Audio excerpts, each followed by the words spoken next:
Fine. So, hello everybody, and welcome to our sales podcast, looking at how a diverse portfolio can increase business revenue. I'm really lucky to be joined by lovely Michael, Laura and Diaz to share their story of the epic team that they worked on and when they were on one of the most successful conference portfolios whilst at Clarion. And the purpose of this really is sort of tying in to our D&I aims as an association and showing people that different ways of thinking and ways of working can actually benefit your business, and especially in a role like sales, where at the moment we're obviously seeing a lot of challenges around recruitment. But I'm not going to take up the floor. We're going to have a lot of fun with this. So I'm going to hand over. If I start off with you, Laura. Yeah. Hi, guys. Welcome.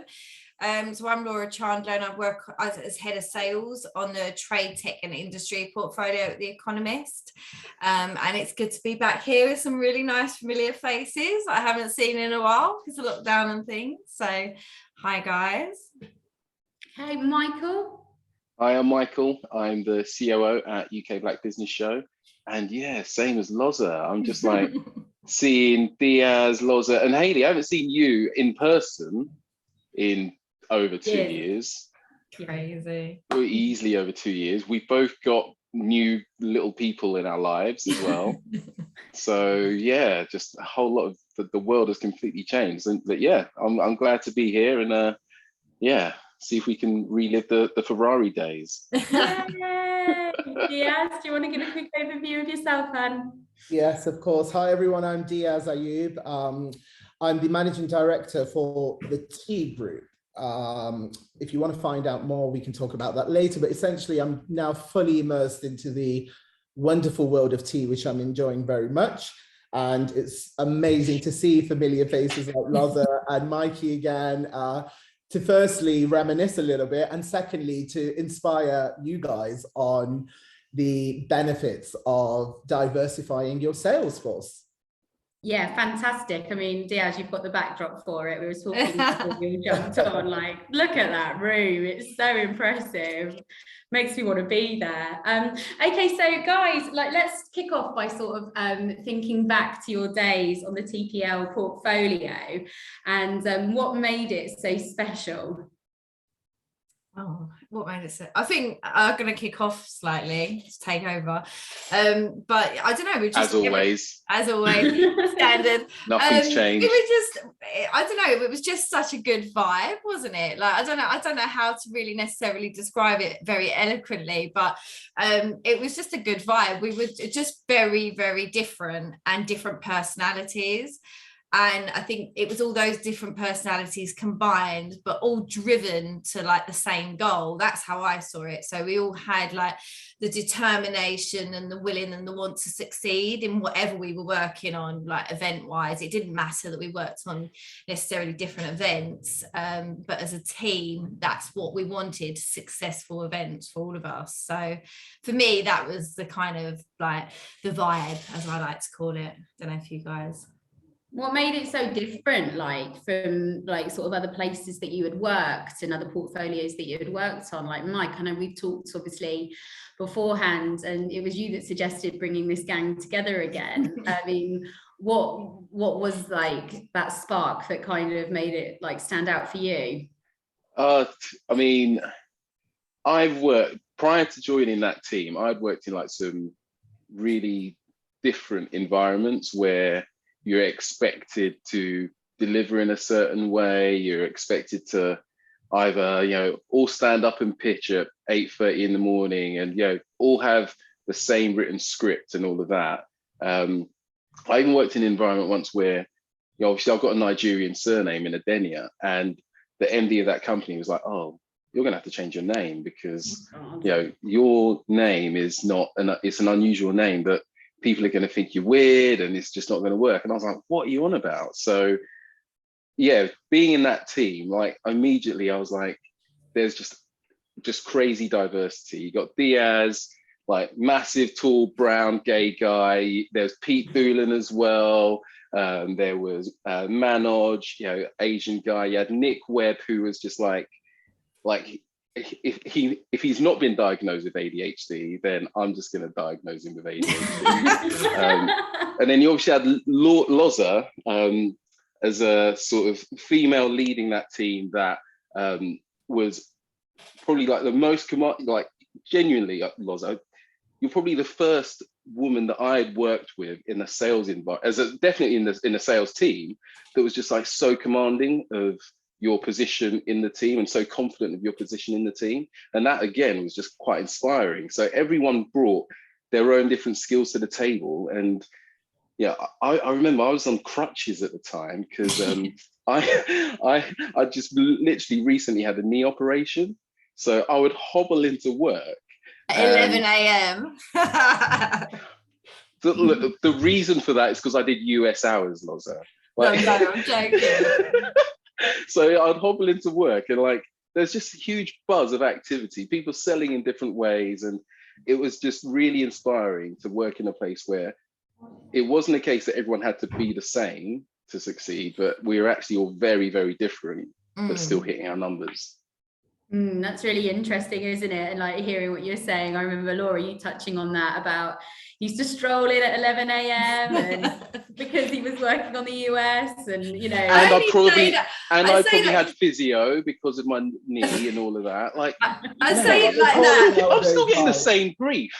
I say it like that because that was everyone else's observation. So within the team, it was a running joke because from the outside in, the observation is that Mike would stroll in at 11 a.m. or like hobbling, on his crutches at 11 a.m.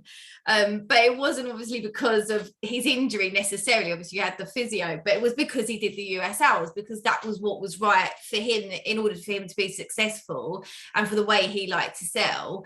That's what was right for him. And then you'd have Diaz, who'd always, do you remember Diaz when he used to come up with those different themes each month, like to keep us motivated and incentivized? We used to have all those like different themes, various days and things like that. It was all of those little things that made us so unique, wasn't it? Because it was like no one else was doing it. No one told us to do it even, really. It was just what come naturally as what was going to set us up for success, really, like to play on our personalities and our strengths. I think you're absolutely right, Mike and Loza. You know, whilst agreeably everybody was kind of different in terms of background, the way that they looked, the style of selling, I think the key to success was those differences were put aside, and there was 3 common areas where we all completely aligned on. And I think that was charisma, I think communication, and I also think creativity as well. I think those 3 elements really connected the whole team, regardless of whether you're 6'2" and gay and from Nottingham, or whether you're an Essex girl like Loza, or, you know, a smooth talker like Hertfordshire, or whether you're a smooth talker like Mikey, or, you know, a posh made in Chelsea boy like Nick. You know, it was what brought us together was that desire and passion to be successful. And actually for me, as Mikey said, you know, firstly, Loza had an advantage with me. The moment I heard we were going to have a female boss, I was like, yes, get in. Not just because I'm gay, but because maybe it is because of that. But, you know, I've always known of the girl power, but I could automatically see within the more, senior sales team, there was a bit of hesitation and a bit of a doubt. But again, Loza came in, super strong personality, knew what she wanted, knew how she wanted it done, but at the same time was respectful, was clear at communicating, you know, inspired us. And I think that was really, you know, really key to our success. When I first met Mikey, I just listened to him and I was like, I need what this guy's got. I mean, this guy is just sitting there with his dulcet tones, like having these amazing conversations, wowing the hell out of everybody. I need a bit of this. Again, I looked at Manoj and thought, I need a bit of that. Looked at Nick and I thought, I need a bit of that. And I think collectively, everybody was prepared to learn from each other. Nobody thought that, you know, they were the utopian salesman. We were all prepared to be like sponges and learn from each other. I think that was key to our success in terms of that, you know, that great pod, the great energy, as you said, Laza, energy is everything. Had I have walked in there and everybody would have been miserable gits, I would have been walking straight back out to another pod. But the energy was just fantastic, wasn't it? And infectious as well. Everybody wanted to be on that pod or walk past the pod or try and make conversation with us. People would come from the other building for, you know, to just have a look in the mirror on the other side, just so they could come and talk to us, I guess. It was a great vibe, going back to what you said, Laza. It was. And we had a lot of trust. There was trust. I think we kind of overlook that sometimes in a team. Like, there was a lot of trust and respect for each other and for each other's roles and what we were doing. And you know, not just, you know, we all trusted each other completely. Was completely straight down the line, whether it was like a personal issue or a professional issue or a challenge that we was facing. It was an open forum, you know, no one was incorrect, no one was wrong, or it was a very you much created open that forum. You created that, Loz, because yeah, like I just when you say that, it just reminded me of the fact that at times, you might deny it, but you protected us a lot from senior leadership. And you know, as you say, a lot of the preconceived ideas that people may have had about the lazy black guy strolling in, or you know, the amount of energy and charisma and all of that that's happening on the pod. But I think that you made sure that leadership knew that, hey, these guys are doing the numbers, and you kept our confidence high at all times as well. And yeah, when someone was ill or needed some time off or needed something, you knew that was, we'd only ever be asking for that if we needed it. And it was never a case that, there was no one on the team that was, trying to, push the limit or pull the wool over anyone's eyes or anything like that. So I think you created an environment where we were honest with you, you were honest with us, and that is again something you don't see a lot. Exactly what you just said, Mike. I think that was so both ways, because I explicitly trusted Laza. I knew she was on my side and I could talk to her about anything. And actually the relationship was so transparent and open and genuine. But on the flip side, I know Laza trusted us as well. If I'm saying to Laza, by the end of this month, I aim to get you between 300 and 500,000 pounds worth of deals, Laza would be able to rest assured she can forecast that number, because we're not BSing her. So I guess the trust was both ways, which was one of the, again, a key to our success, wasn't it, guys? Because we knew we were all on the same page, and nobody wanted to be talking about, numbers that weren't realistic, or nobody wanted to BS anybody. We were all passionate and we were very good at what we did. So I think that trust was reciprocated both ways, which again contributed to our major success. I mean, it's really interesting to hear, because I don't even know, how long ago was it since you worked together? Oh God, 10 years. Half years 10 ago. years. Is that it? 9 years, 9.5? Well, because Arthur's 8. My little boy Arthur, he's 8.5 now. Yeah, so it must have been about that time, because I left because obviously I had all those complications, didn't I, with the pregnancy? Yes. So yeah, it must have been about that long ago now. God, It's amazing to hear that was taking place almost a decade ago, and the world has changed so much since then. And you were doing things that, let's face it, people are trying to embed in their businesses now, and they're trying to understand like the benefits of flexible working and the benefits of trusting your team and the benefits of diversity and inclusion. And it was something that happened so organically, like almost 10 years ago. It feels a bit strange, like it's taken the world so much time to like catch up with that in a way. Like, how would you say that? I mean, I have to ask, like, how did the team name Team Ferrari even come about? I mean, you kind of said it. I understand that you were really successful, but it's quite a title, isn't it? It was quite a title. It wasn't one that we gave ourselves, actually. We're not that big-headed. I mean, we're pretty big-headed, but we're not that big-headed. It wasn't one that we gave ourselves, just for the record. It was actually a senior manager within Clarion, who's still there, David White, who gave us that title. Originally, it was a bit of an analogy was given that we were the potential of Ferraris stuck in fourth gear. It was on a quarter where we were doing well, but we perhaps were I suppose, relishing in our own success a little bit, which was probably holding us back to get us right into that first gear kind of thing. Sorry, not first gear, sixth gear. Top gear, whatever. You get where I'm going with it. So it was kind of used as that as an encouragement tool originally.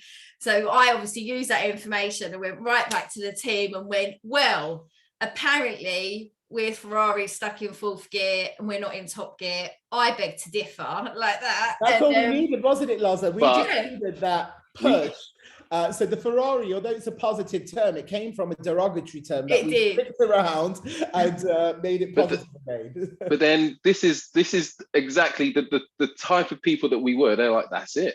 We're going to go and get Ferrari t-shirts made. Yeah. And we got Ferrari t-shirts made that we wore every Friday. We wore our team Ferrari t-shirts with our names on the back.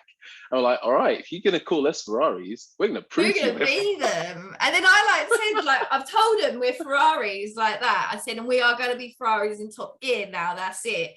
The guys are on it. So we all went back to the target board. Right, Diaz, where are you going to be? What are you going to contribute to this? Mike, Nick, Manoj, etc., then just went back to it, and then we absolutely smashed it out the park. And the management come over and was like, as in the David White, who'd said the original analogy, come over and was like, yeah, you actually did do it, you are Team Ferrari. And we're like, well, we knew he was, because I was really irritated by that comment originally, but I did end up turning it around. We all turned it around into a positive in the end. But it was great. It was that kind of stuff that we just used to use, wasn't it, to our own advantage. Psychological tactics by management, actually, when you think about it. How psychologically tactical was that they were giving us the compliment, but in the same breath they took it away from us by saying you're a Ferrari, but you're in this gear, which was all the motivation that we needed to just move up to speed. And that was very strategic, I think. Yeah, we're all competitive though as well, aren't we? Yeah, and that's what I was going to say, Mike. You're right, because if we hadn't have been like we are, as diverse as we was as a team, the different personalities and the strong personalities that we were, then we probably could have took that a very different way, right? And it could have had a total opposite effect. So you are right, Diaz. It is clever because he obviously had observed who and what we were. Do you know what I mean? As a collective. Yeah. So it was very smart. I use that in my own management skills, actually. Now I'm thinking about it. It's like what I was taught. I'm so sorry, guys, if you're offended, but I was taught, if you like a girl, this is obviously coming out. If you like a girl and you meet her in a bar, you go and tell her something nice, but then maybe take it away from her a little bit as well, just so she's not thinking like she's the best thing in the world. Right. This was just something, as you're growing up, you learn. And actually, it's true in a sales capacity or when you're praising somebody as well. It's always good to point out the thing that they're great at, but also where the room for improvement is. And I think in a nutshell, that's what they were saying to us, that you guys are great. However, this is where you're at now, and we know you've got the ability to go there. So it was very tactical. Although they didn't give us the tools on how to get there. You gave us figure that one out for ourselves. You gave us the tools. We had it between us, didn't we? We just needed to find our feet, I guess. But yeah. I mean, I'm really interested, everything that you're saying here about skills, and we all know that, as I've touched on at the beginning, especially when it comes to recruitment, sales is actually the trickiest sort of role to fill in our industry. And I mean, is there something about that? You all said that you brought really different skills to the team, and you didn't necessarily traditional format.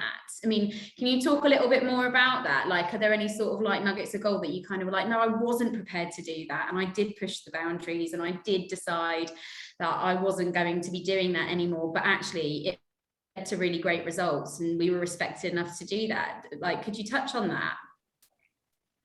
I mean, I just know that what I've learned from that time was that, again, it's kind of back to that original point I made, that it's all based on outcome, and actually you can't measure the outcome of a salesperson in an interview. Yeah. So even if the CV says, oh, they closed this much in their old job, a lot of recruiting managers use that information to be like, that's the indicator of success in this new role. Well, the indicator of success is not that. You can't actually measure the potential. Sometimes you just got to you just got to actually take some element of risk in recruiting someone.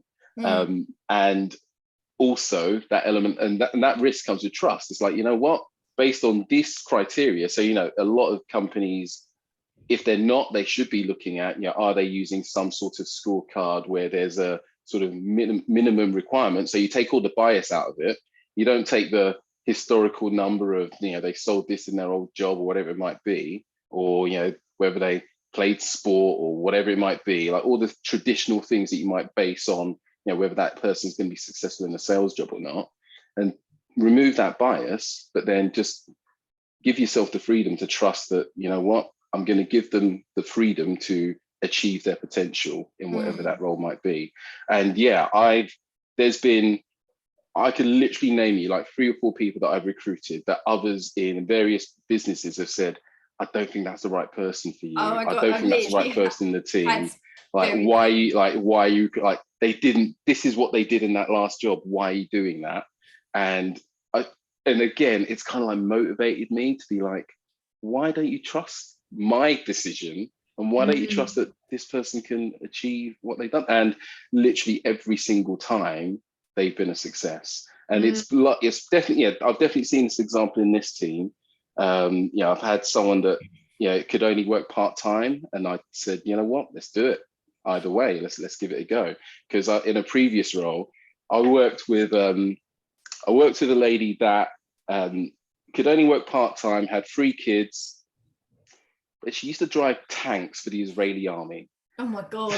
She was a scientist that drove tanks for the Israeli army. So I'm like, you know what? I think she can close. She's not scared of closing. Yeah, she had no fear. So, and that was the thing for me. And I was like, you know what? Definitely can close. So, by seeing examples like that, there's other, I've taken that into other interviews and like, you know what, there's definitely some potential here, and I might be right, I might be wrong, but part of me, I'm just going to go with my gut with this as well. So I think just like having the confidence in that hiring process, that don't base it on the typical things that you expect to see. Definitely don't base it on, are they like me? Like, again, that's something that I had to teach myself out of, that because I used to play professional rugby, I'm always like, oh yeah, I love sports people. Like, that's something that's really important. And I had to beat that self out of me, that, you know what, you don't have to be good at sports to be good at selling. Like, it's not like that. I'm rubbish at sport. Yeah. But everyone's got their own bias. And actually, sometimes you got to check that bias at the door. And you're aware of it, but you check it at the door and think, despite that, I'm going to go on I'm going to take a risk here, and see where it goes. Yeah, I agree completely. And I think, the whole methodology around recruitment has changed. And now we're more so interested in those transferable skill sets. So regardless of whether you're coming from a sales background or not.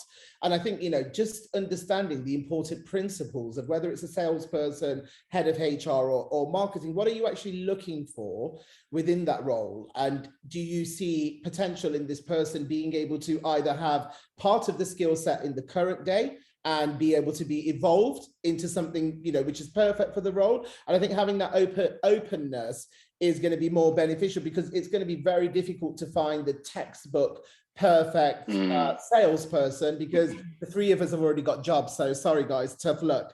But anyhow, it's very difficult to do that. And I think you just have to look at those principles, the personality traits within an individual, and can you see that evolving into this ideal role that you're offering? But I think having that open mind and not having the prerequisites as we did previously in terms of what was their annual billables, who have they worked for, which events have they worked on, that doesn't mean anything anymore, because it's I think that's irrelevant. I think people should be more open going back to I've got someone in our sales team now.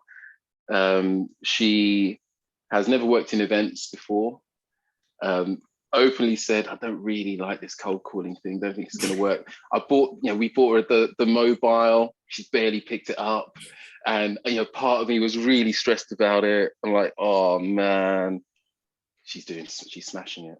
She's just doing absolutely it her smashing way. it. We've got to let her she's do found it her she's way. found her way and is absolutely smashing it. And yeah, is it more about like you're achieving your target as opposed to how you get there? There's a lot, isn't there, around Onus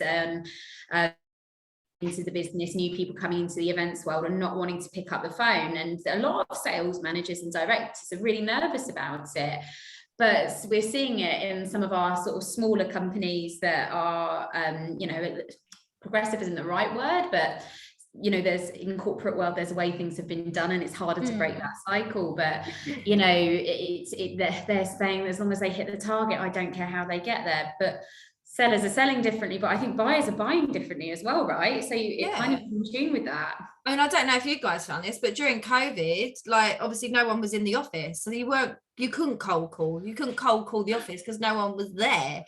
And if you didn't have their mobile number, then what were you going to do? Like, we had people that were just then for not contacting people, and I'm like, well, no, you've got to contact them differently. You've got to think about connecting on LinkedIn, messaging on LinkedIn, arranging calls excuse me, that way, or you know, sending them calendar invites or writing an email and introducing yourself and doing it that way, because you physically can't cold call them. And there's I've seen now that we're returning to the office, some of my like former colleagues still talking about, you know, having this like sales floor and this sales environment on the floor and going back to that. And that's okay. There's nothing wrong with having like that buzz that we had on that pod back when we were all together.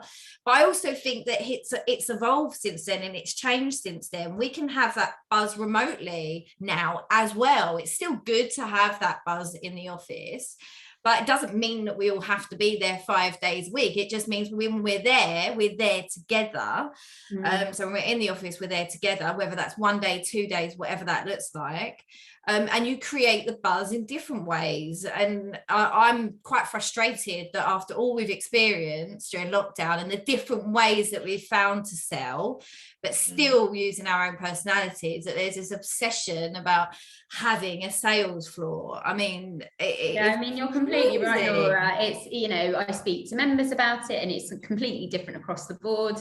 You know, what are your guys' opinion on that? I mean, you've touched on it there, Laura, but this, yes, it's okay to do hybrid working if you're in marketing or in operations, but if you're in sales, you need to be here at least 4 days out of 5, if not 5, because you bounce off of each other more on the sales floor. I mean, whose decision is that, and what's your opinion on it? I think I think that the senior managers want that buzz, as in our MDs and CEOs or whatever want that buzz and want those people back on the sales floor. But I think it's up to like the head of sales or sales director, I don't know, whatever they might be called, but that senior sales person who's leading that team to judge what's right for their team in that circumstance. And for some teams, it might be that they need to be more together because it's more of a telesales environment. It might be delegate sales, for example.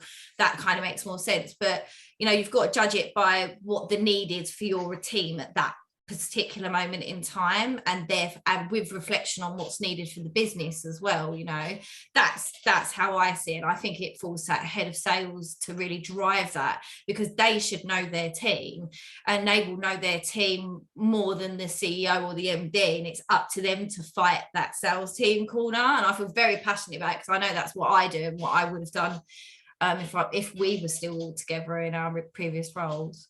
And I think it boils down to 2 components as well. So I think motivation can be found in many guises. You don't necessarily have to be on a sales floor. I mean, we've got a WhatsApp group, for example, and that is so stimulating and motivating for our team around the world. You know, we're not all together, but we're still feeding off each other's energy to be able to do that.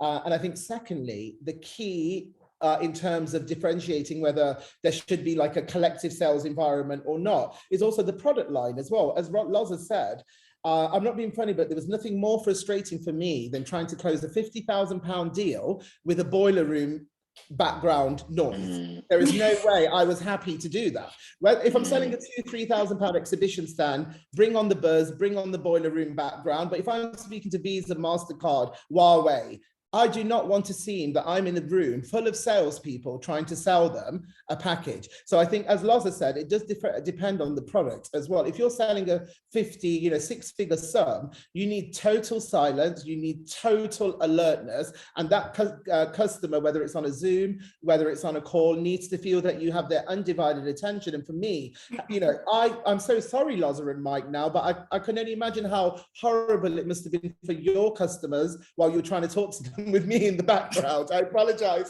Remember, I'll be waving my arms going like a frantic maniac, and then you'd get the pulse bell ringing because someone has sold a stand on pulse, and you're like, oh my good days, like seriously. I think basically pick your moment, pick your product that you're looking to have this collective kind of approach to, but some of the product lines within the specs and my world and events world, I think they do better away from this boiler room background environment. That's my personal opinion.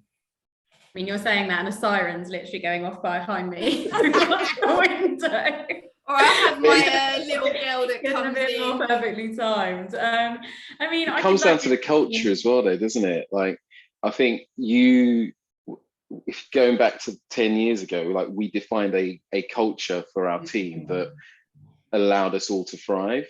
And I think now, with everything that's going on around hybrid work and in the office, out of the office, who wants to do 2 days, 3 days, like, we're forgetting that that's just operational stuff, but where's the culture?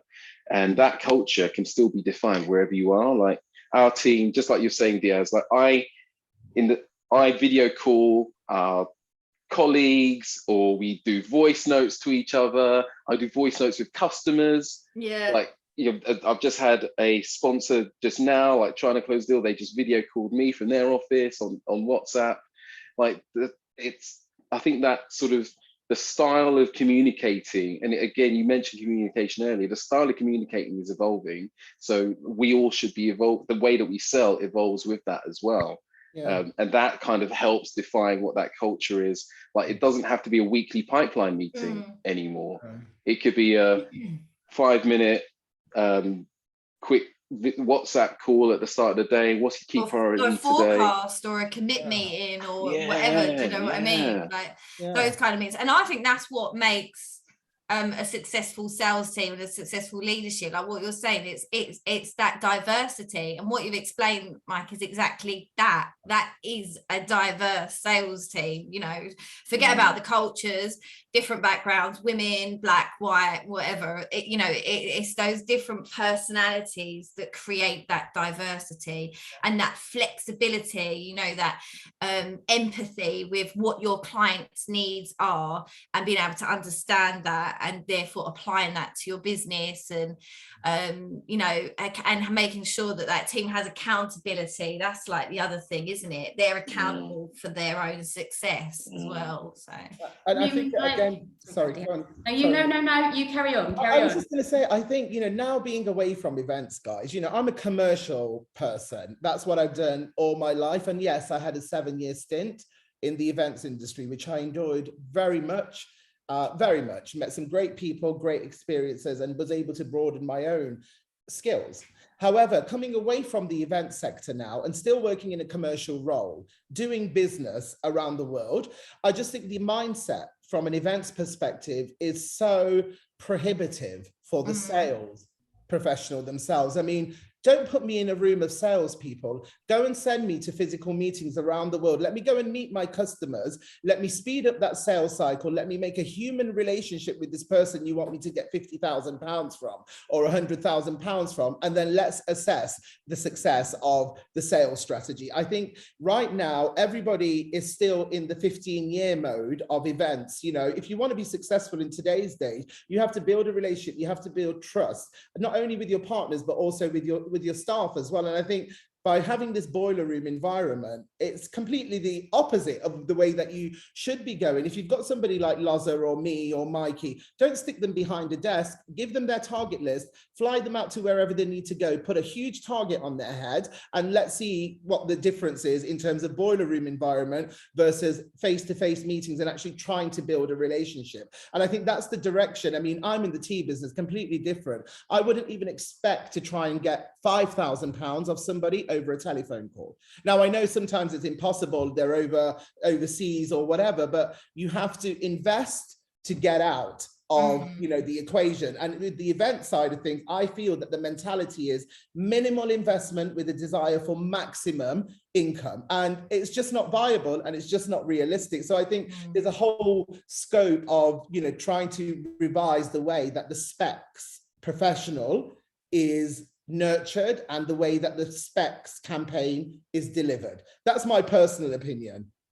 Being away from events, guys, sorry. Yeah, stepping out. Yeah, and when you, I mean, and you're right, it applies to any product. If you saw every single sales opportunity as a customer for life, regardless of what the product is, then how much time would you be investing in it? Like, and that's one thing that I remember about you, Diaz, is I remember your customers by name, because every single customer, and they always spent more. Every single customer of yours, Diaz, you treated them like they were the most important person in the room. I always remember, it was just amazing the way that you interacted with them, the way they, like, you were literally best friends with every single customer. It was crazy. And it's crazy, Mike, because the proof is in the pudding. One of the accounts I was working on, guys, for 7 months, I was trying to build a telephone relationship, trying to put my best voice, my best telephone game, nothing. Meet her in Mexico. 3 weeks later, she's signing a £180,000 deal, record breaking for the conference division because it was done in person. Now, had Clarion not have trusted me and invested another 7 days for me to spend in the Mexican Riviera, they might have spent £3,000 or £4,000 more for me to stay out there. But as a result, there was a £180,000 deal that landed. And I think, it's like Mikey said, if you are looking to build a relationship for life, you want your sponsor to spend X and grow by 10% the next year, maybe 20% the year after. The only way they'll do that is A, if they trust you, and B, if you deliver. So the whole conference mentality, I mean, this is a whole new kind of worms, isn't it, that we're opening, guys? But, there's diversity, but also diversity from a management perspective in terms of changing your process of thoughts and your change of thoughts and the way you think a successful sales campaign should be delivered. Yeah. And do you think that if everybody, maybe not everybody, like you said, Laura, before, it completely depends on your business model and, your business and what you believe in. But do you think that actually maybe if we were going out with that sort of mentality and those sorts of job specs and making them more dynamic and less sort of process based, that more people would want to come into the industry, into those roles? Yeah, definitely. I mean, I had a recent chat with someone who's trying to hire a head of sales role. Just like, discussing who we might know who's available on the market who could fit this role, because we all help each other out. And I was like, what are you looking for? And that go back to my original point about, they need to be in the office 5 days a week on the sales floor. And I was like, okay, so you're not going to have a woman doing that role then, are you? Because if they are a mum, that is not going to be possible. And actually, a lot of the women that work in these kind of roles now don't want to go back to that because they're used to being around and with the kids more and taking them to kids club and picking them up from school and drop off and all of that jazz. And there was no flexibility on it. That was the criteria. And that was that. And that just blows my mind because you're literally limiting yourself to one type of person for that role. I think there's going to be a lot of dads that won't be interested. I wouldn't do it. Yeah. I've got to do school pickup at 2:45. Yeah. So there's a lot of people. What would you do then? Then they're not going to get a candidate like you. And I just honestly, literally, I was like, who is actually in this day and age? And you are right, Mike, I did go down the woman's route a little bit. Yeah, it just reminded me of a good point though, because obviously I live in South Wales and been here for 5 years now, and it was also questionable. You're going to manage a sales team from Wales when they're all in the office 5 days a week. How's that going to work?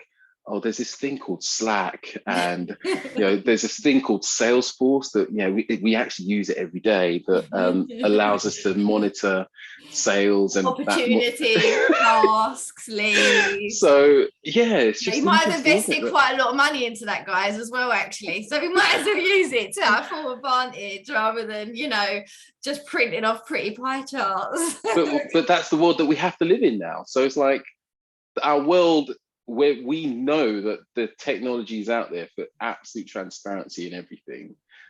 Seeing the people doing the work in the office, that's that doesn't actually prove that the results are coming anymore. No. So the results are there wherever you are in the world.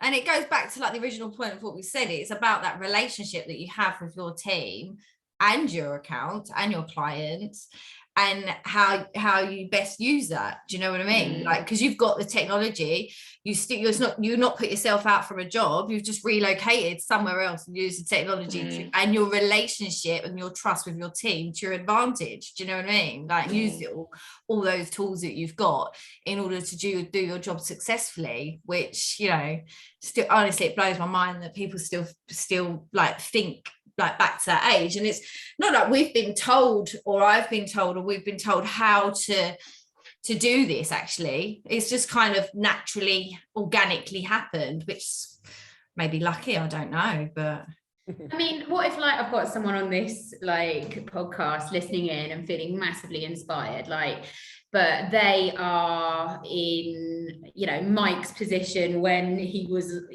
back on Team Ferrari. And Mike, you said yourself, you were really inspired by your like leadership. But what advice would you give them if they're like, God, this is exactly how I want to be working? And what changes could they make, or how could they voice their, not concerns, but maybe their wishes to achieve and to sort of progress the way that you guys did? Would you have any advice for them?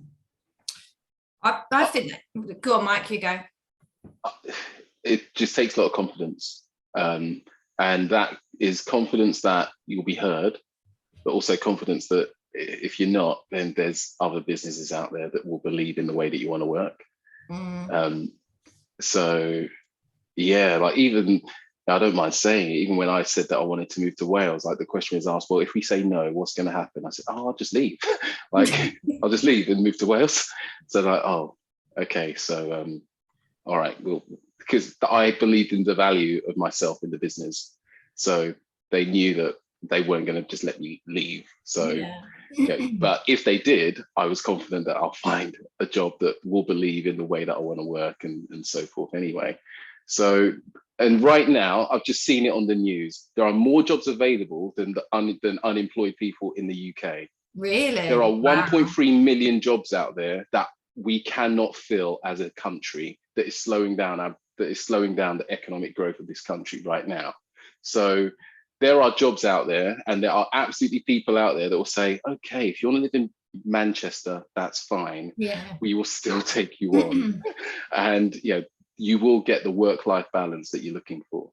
Yeah, I think you're so right. If you're that good, you might even be able to get your new manager to pay for your hotel on an island, for half a year a week, as long as you're getting them half a year, as long as you're getting the results, right? I think it's like that now. People are desperate, aren't they, for good sales staff? So you have to think outside the box, otherwise you're going to have to, not have a sales member. Yeah. Literally the highest since records began in terms of jobs out there. Wow. So it's insane that we're having this conversation, that there's people out there that are like, no, they have to do this and they have to do that. It's like, well, there are definitely people out there that can fill these roles, but do you think that your expectations are a bit archaic? Yeah, I think that you're right. They've got to own it. They've got to truly be confident and own what they're saying, and truly wholeheartedly believe it with every bone in their body. And the other thing that's happening in the opposite direction is people are leaving large corporates to either go and start their own business or go and work for a startup. So again, these large corporates that have roles that really need to be filled, do they need to change the way they present themselves, because they're missing out and losing out to people that are taking lower salaries in order to have the right work-life balance. Yeah. And they're willing to go and take the risk of working for a small startup to have that.